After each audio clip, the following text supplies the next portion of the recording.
হবিগঞ্জ জেলার বাহুবল এলাকায় পৃথক পৃথক অভিযান পরিচালনা করে ৯,৪৪০ পিস ইয়াবা বড়িসহ দুইজনকে গ্রেফতার করে র্যাব ৯।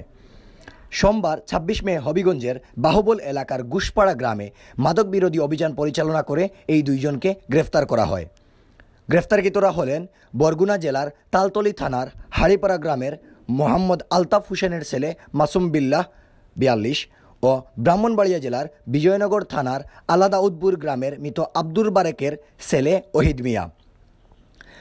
র্যাব ৯ সূত্র জানায়, হবিগঞ্জের বাহুবল থানাধীন ৬ নং মিরপুর ইউনিয়নের গুশপাড়া এলাকায় সোমবার ২৬ মে আনুমানিক সন্ধ্যা ৬ ঘটিকার দিকে ৫,৪৪০ পিস ইয়াবা বড়ি সহ মাসুম বিল্লাহ ৪২কে এবং ওই দিন রাত আনুমানিক ১১:৩০টার দিকে ৪,০০০ পিস ইয়াবা বড়ি সহ ওহিদ মিয়া ৬০কে গ্রেফতার করা হয়। গণমাধ্যমে প্রেরিত এক সংবাদ বিজ্ঞপ্তির মাধ্যমে বিষয়টি নিশ্চিত করেছেন র্যাপিড অ্যাকশন ব্যাটালিয়ন র্যাব ৯ এর মিডিয়া অফিসার অতিরিক্ত police super KM Shahidul Islam.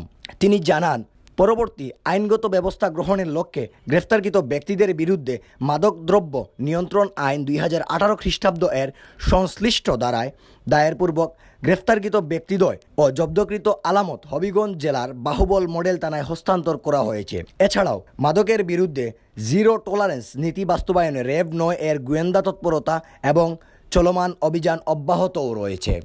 এহি আহমেদ, সিলেট ভিউ ডেস্ক।